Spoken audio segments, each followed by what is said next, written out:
Yo! Video games. Okay. So, this is a pretty dang early look at Sea of Stars. This is by, I believe it's called Sabotage Games.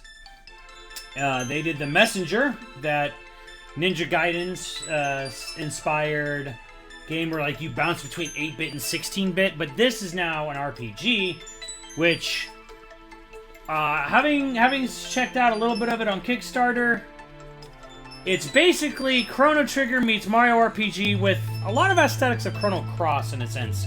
Now, the thing that got me most excited was the fact that they're actually going to have Yasunori Mitsuda jump on and be a guest composer for this game, with the main compositions being done by Eric Brown of The Messenger fame. So we're going to get actually a pretty cool soundtrack, more than likely. A very East meets West. We've got a Western composer. We got like the world's best Eastern. It's going to be a treat. So let's jump in, check out this game, and let's just go on through it.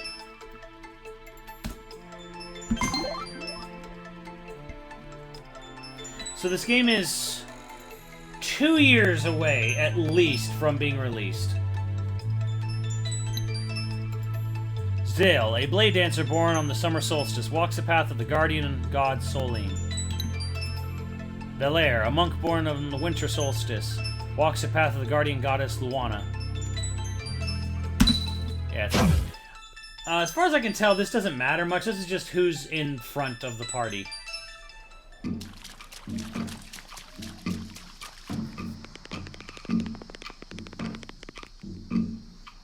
Watcher Island shore. At last, the village should be just beyond the jungle. Looks like it will be a bit of a climb, too. Let's be wary. The headmaster did mention the presence of monsters. The competent solstice warrior demonstrates acute awareness at all times. There is no deadlier foe than the one you underestimate.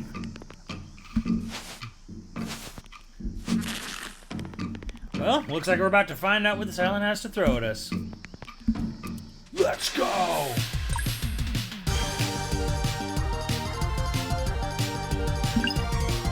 So, very Chrono Trigger, but also very Mario RPG.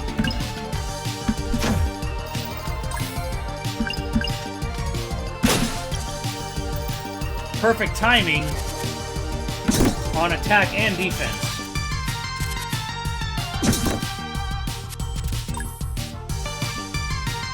So there's another cool mechanic. You can knock this like essence out of the enemies, and then on your turn you can absorb it.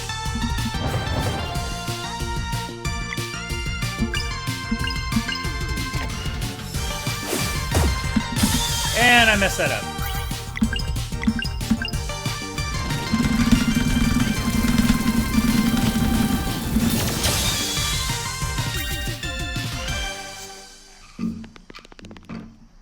So far, so good. Let's be on our guard. The path has been abandoned for decades. There's no telling what we might find. Hang in there. Redacted for spoilers. We're coming. Again, 2 years away.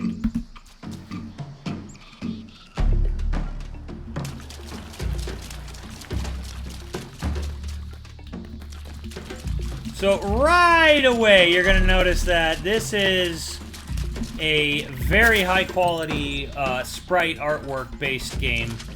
It's got reflections, it's got shadows, and it is not a simple 8-bit. It is actually 16+. And the nice thing is you can actually climb a scale around the environment with the press of a button. So there's basically a climbing button. Now, you can't jump at will, but like anything that can be climbed up or jumped off, you can do it.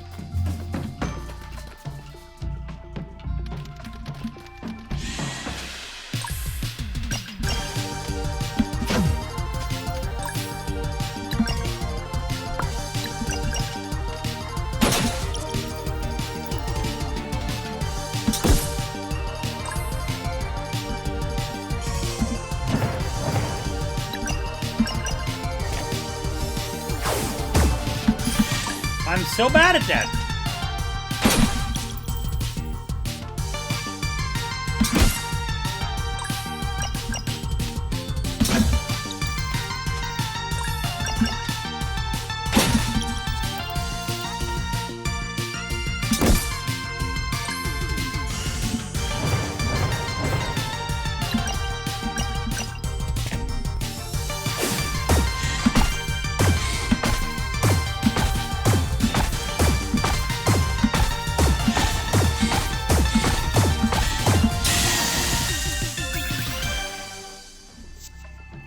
So as you can see,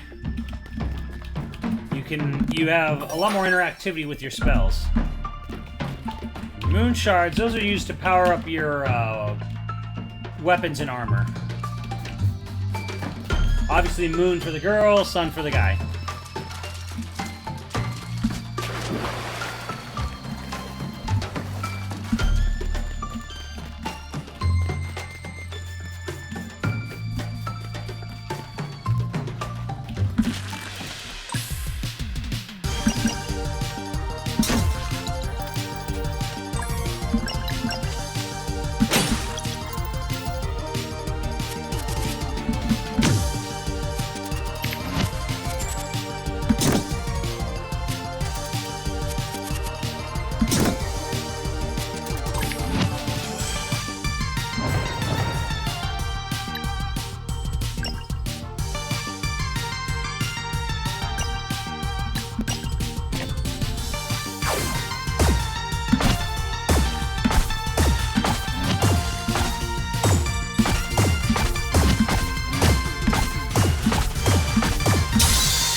Boom.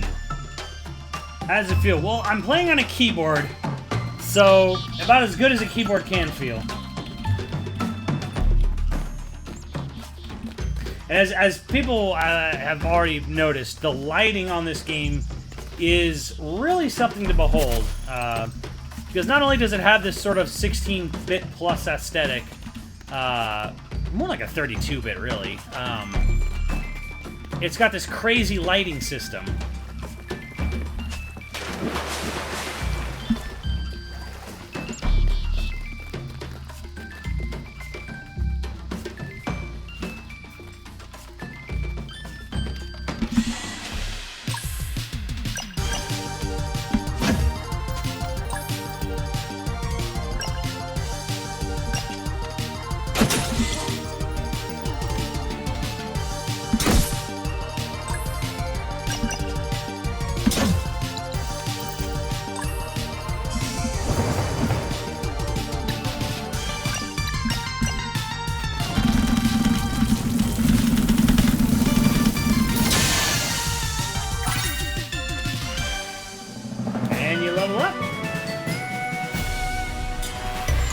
Bit Wars commence.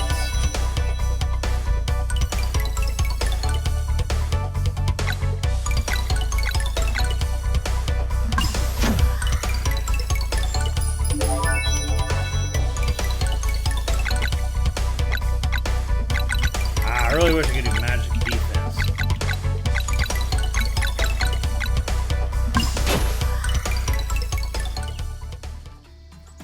Fucking badass music. Yep, this is Eric Brown's compositions. Again, this is a pre-alpha demo from 2 years from release. As developers have said, it's a very vertical slice. And yeah, there's no Mitsuda music in this demo. You will not hear any Mitsuda tracks. These are all Eric Brown.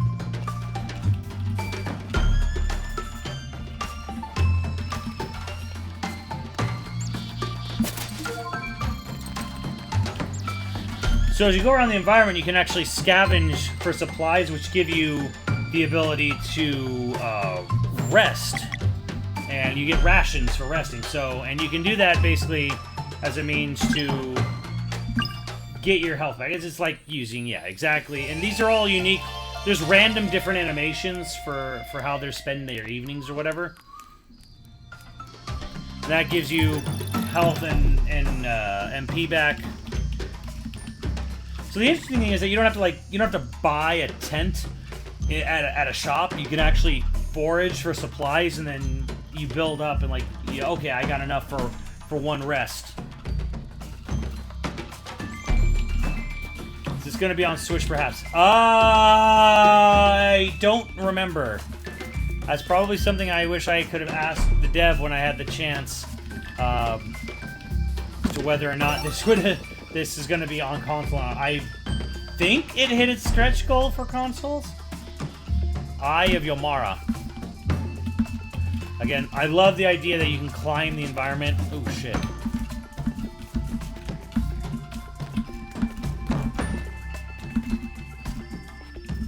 I am your mama.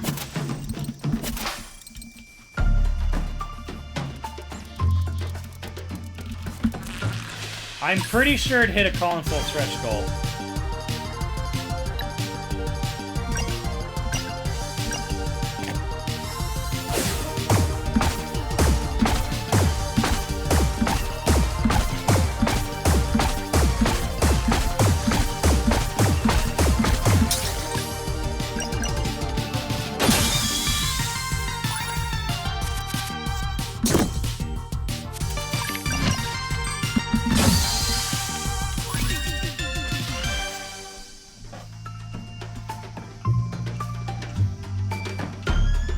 We didn't commit to any platform.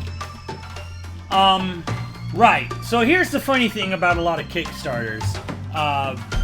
You know, when you're kickstarting a game, you're basically asking for the ability for someone to make a game. Now, a lot of people have learned very painfully over the years that when you don't have when a game is just starting development, it's years from release. So you can't expect it to be out in 6 months or even a single year, like unless the game's kind of already done. Like there are some examples where like a game like Wonderful 101 was already done, and they were basically like hoping they could get money to publish it. But for a lot of stuff, it's like they have to make the game, and here's where that gets a little weird. Console generations change. Like, what was a Kickstarter game there are a lot of games that were kickstarted and promised a Wii U version, and that Wii U version never came out because by the time that Kickstarter game was finished, Bloodstained, that system was long dead. So it's probably in the best interest of a developer to not commit necessarily, say, we will definitely have a Xbox One or a PS4 or Nintendo whatever, because that system might be completely gone by the time it comes out.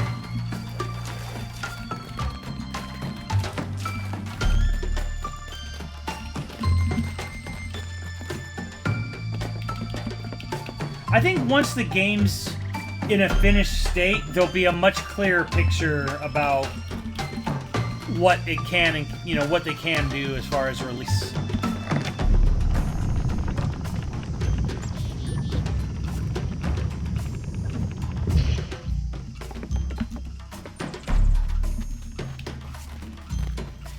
One of the things that I'm actually really impressed with, not only is there like, you know, little wind effects, and now they're gone as I say that. Oh, there they go. Like blowing through like the vines and trees, but I like the shimmering of the water, where you see like the waviness of the coral and whatnot. Hello, Jay. There's a lot of neat little tricks here that either weren't possible on SNES, maybe Saturn, or they would have taken great resources to do, even on a Sega Saturn.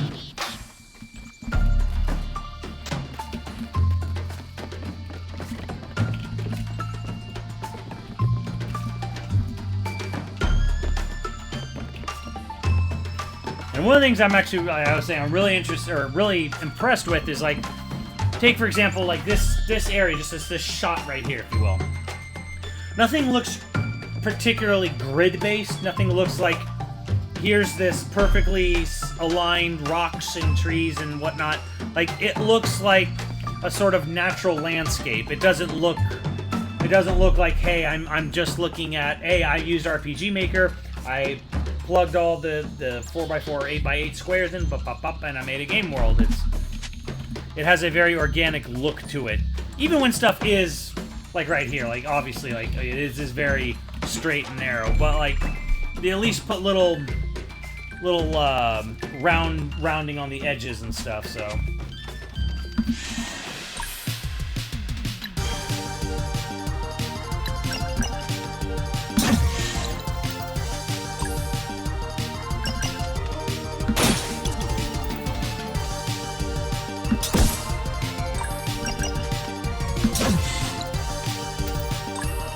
Trust me, that shit ain't easy.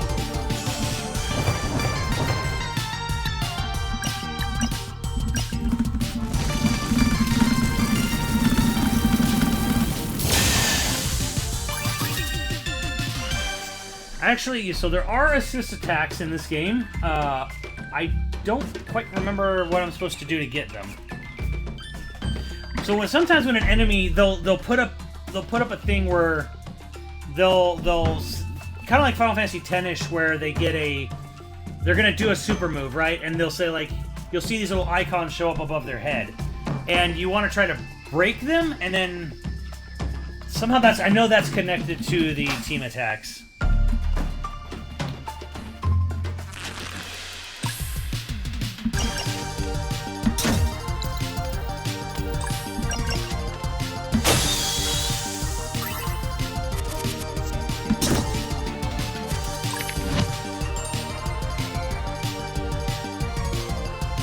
So here's a lock. I'll try not to kill him. So I'm +1 on an assist point.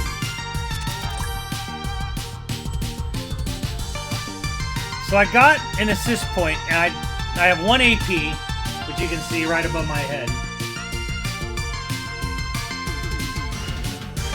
Now I don't know if that saves from battle or not.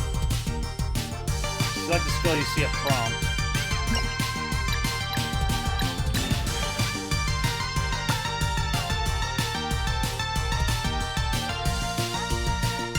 Ah, so once you have an AP point, I combine my Moon Boomerang with Sun Moon Boomerang.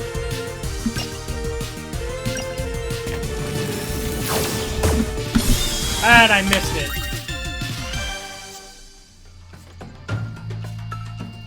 So there's your team up attacks, and it looked like there were 3 levels to that.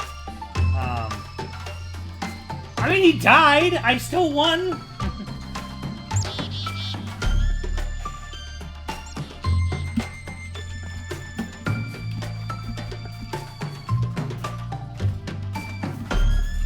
Chrono Trigger.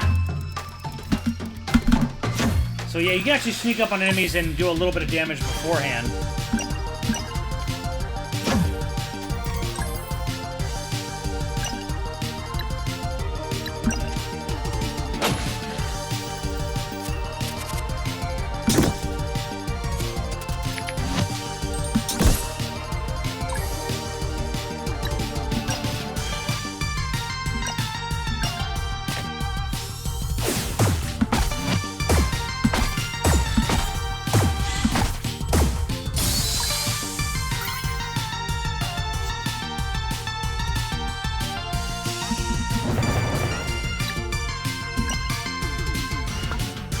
Mending Light. Ah, let's check it out.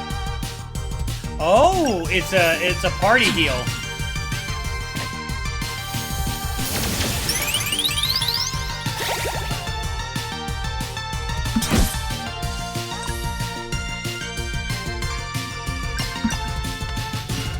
right, let's see if I can get another one.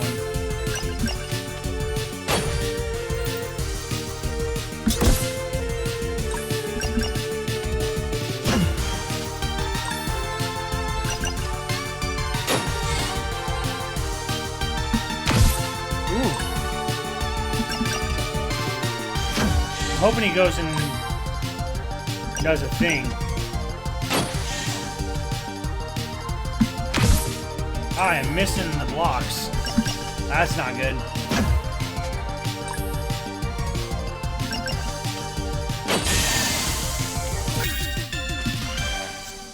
He did not want to do a move.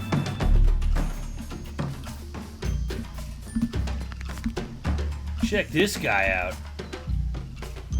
So, that room probably only lets when the moon is out. Let's come back later. I think Steve will play this. I think Steve should play this.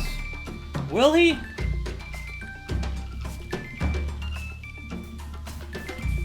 Chris, you have no interest in Chrono Trigger? What is wrong with you? Doesn't Steve love? He does.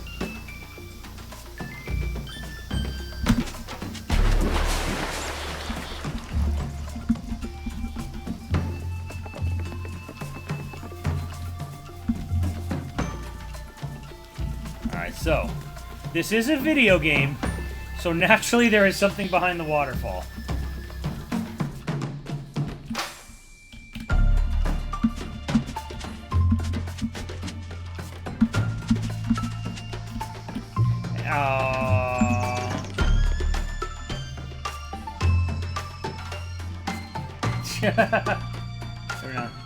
Long day. The guys. Oh, thank you. Thank you for stopping by, helping out, listening to me gab on. This will be up on YoVideogames, this playthrough. So if you guys want to check it out there in the future, youtube.com/YoVideogames.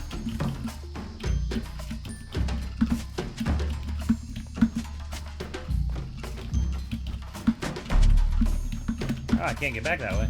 Okay.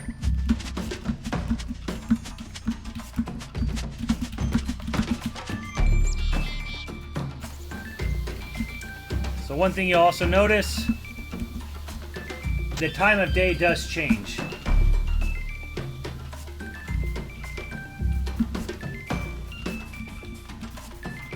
So as it's sunset now, it will eventually get to nighttime and morning time. Whack.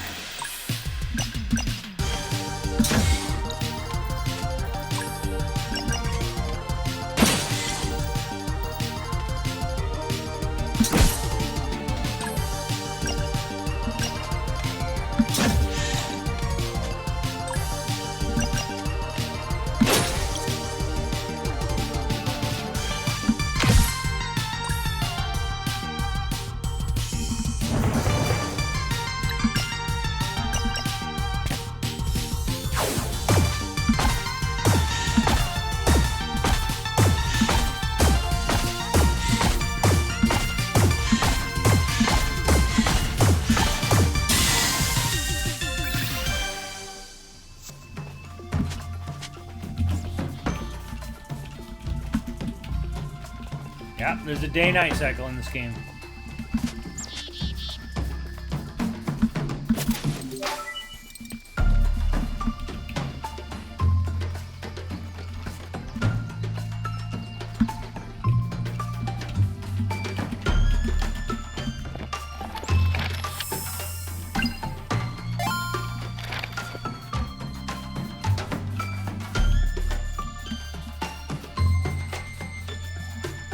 Rhythm Heaven RV? No, it's not rhythm based. Yeah, it does have a bit of a sort of 65 million BC Chrono Trigger vibe to it here. A little bit.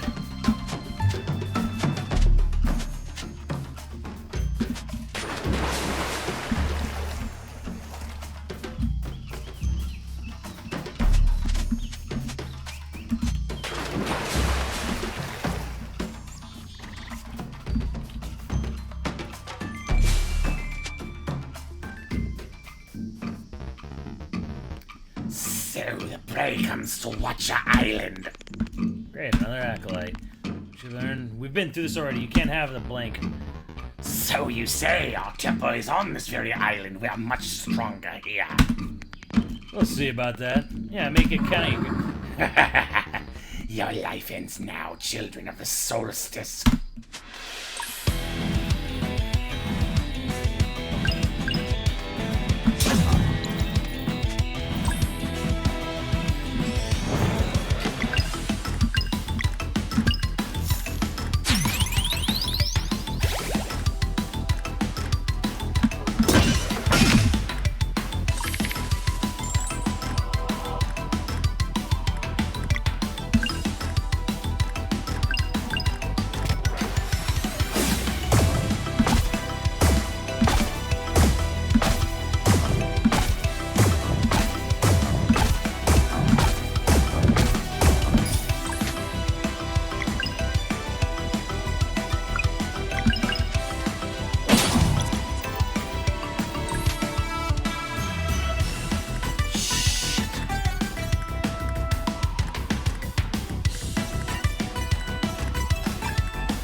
fucked.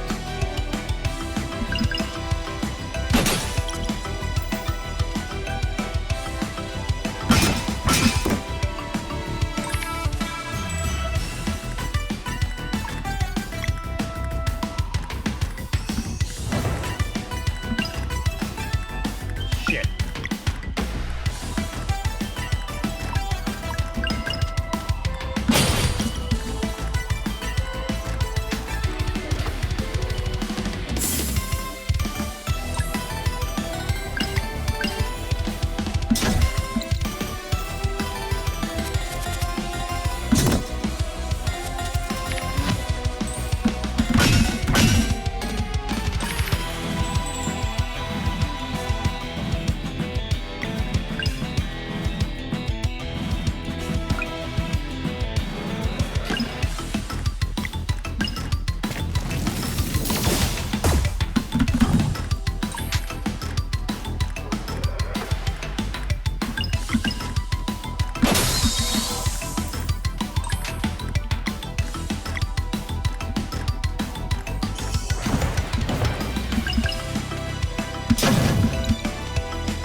Holy guacamole, he's got a lot of attacks.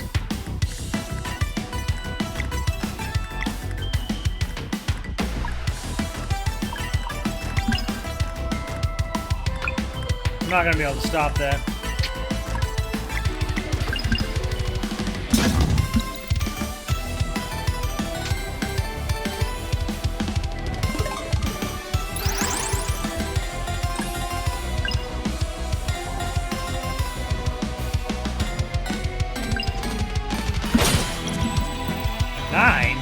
Nine?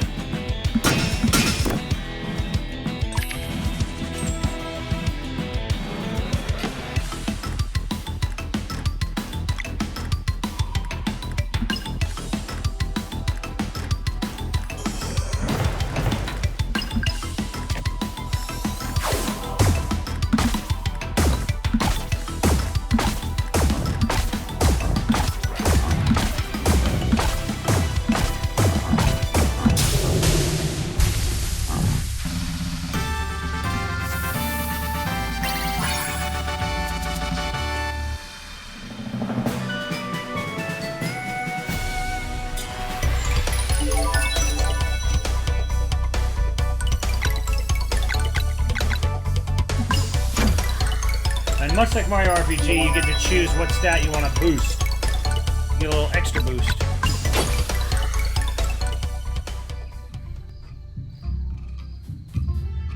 And now it's nighttime, so I can go back.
do a team heal.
And done.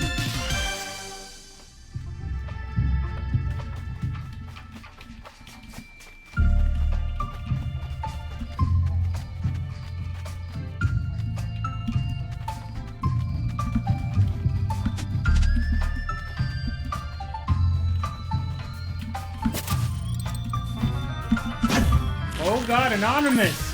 $11. What's up, dude? Thank you for the $11.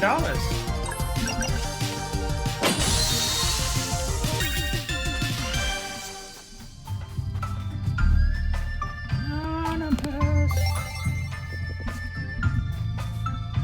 So, sun shards you can use in here. I don't have enough.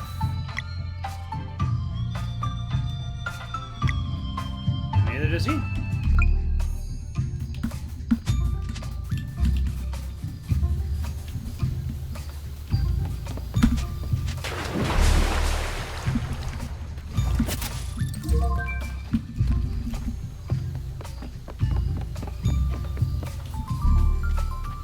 I almost think I might like the nighttime theme better than the daytime.